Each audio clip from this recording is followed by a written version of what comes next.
Hello everyone, and chesed lechem, v'shalom, grace to you, and peace.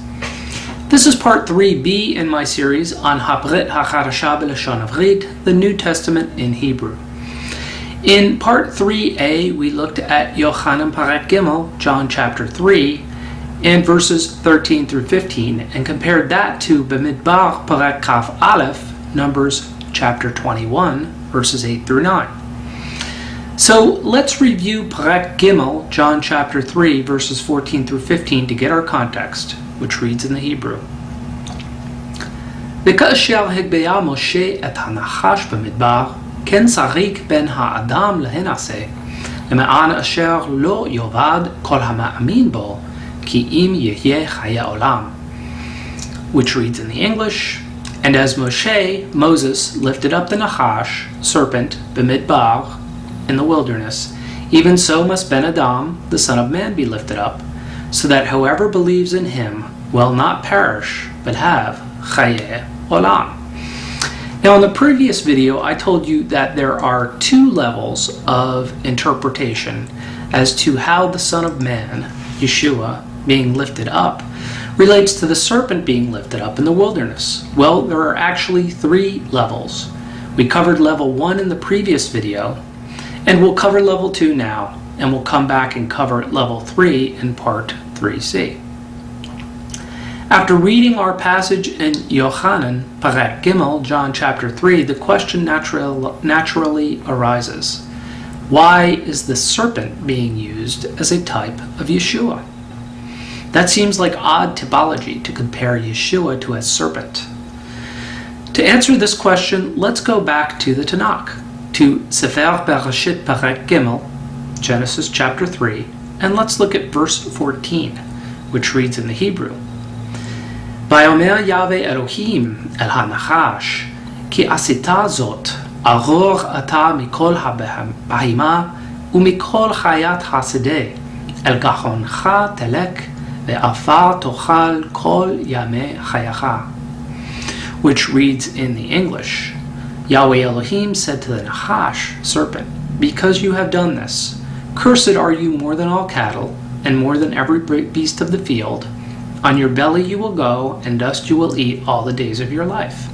So we see that Yahweh Elohim cursed the Nachash, serpent. Thus it is a cursed animal. So now let's go to two passages in Habrit HaCharasha, the New Testament. First to El HaGalatim, Parek Gimel, Galatians chapter 3, and verse 13, which reads in the Hebrew,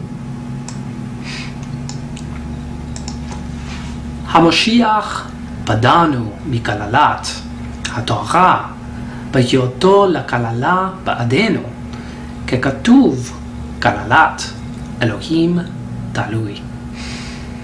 Which reads in the English, Christ redeemed us from the curse of the law, having become a curse for us. For it is written, a curse of God is the one being hanged. Now, let's go to Maseh HaShlachim, Parek He, Acts chapter 5, and verse 30, which reads in the Hebrew, Elohei Avotenu Hakim et Yeshua, Asher shalachtem yadichem bo, vetitlu oto al ha'etz. The God of our fathers raised Jesus, whom you killed by hanging on a tree. Now both of these passages are referring to the Tanakh. So let's go back to Sefer Devarim Parek Kaf Aleph, Deuteronomy chapter 21 and verse 23, which reads in the Hebrew, Lo talin blato al ha'etz, ki kabor tikbaru biyom hahu, ki kalalat Elohim talui. Which reads in the English, his corpse shall not hang all night on the tree, but you shall surely bury him on the same day, for he who is hanged is accursed of God. Now, in the Jewish law, what these verses are saying is that in the Jewish law, Yeshua being crucified on a cross under the Roman system of capital punishment is considered being hanged on a tree under the Jewish system of capital punishment. And under the Jewish system, anyone hanged on a tree is cursed of God. And to see this interpretation, that Roman crucifixion equals Jewish hanging on a tree, let's take a look at two extra biblical Jewish passages. First, in the Talmud, in Beretha Bab Sanhedrin 43a, which says, "On the eve of Passover, Yeshua was hanged." So the Jews, after the crucifixion of Jesus, considered that Yeshua was hanged. Second, in the Mishnah in Sanhedrin 6:4 N and O, in a discussion on the process of hanging, the question is asked, how do they hang him? And the answer is given, they drive a post in the ground and a beam juts out from it, and they tie together his two hands, and thus do they hang him. Also, in the Jamieson Fawcett Brown Bible commentary, Trypho is quoted in Justin Martyr as saying, "The Jews accordingly in contempt call him Yeshua, Tolvi, the hanged one, and Christians worshippers of the hanged one, and make it their great objection that he died the accursed death of being hanged." So we see the principle that Yeshua became a curse for us. This principle of substitution, that Yeshua took on bad things that we might receive good things, is a recurring theme in HaCharashah, the New Testament. For example, we see that Yeshua was made sin for us that we might be made righteous in 2 Corinthians 5:21. He made him, Yeshua, who knew no sin, to be sin on our behalf, so that we might be made the righteousness of God in him.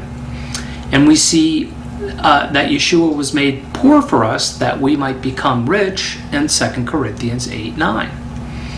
For you know the grace of our Lord Messiah Yeshua, that though he was rich, yet for your sake he became poor, so that you through his poverty might become rich. So we see here the principle that Yeshua, though he was rich, righteous, and blessed, became poor, was made sin, and became cursed for us, so that we might become rich, righteous, and blessed through him. So if you're watching this video and you have never believed in Messiah Yeshua, why not do that now? And you'll receive the righteousness, the riches, and the blessing that are only found in him. Thank you, and Toda Rabah.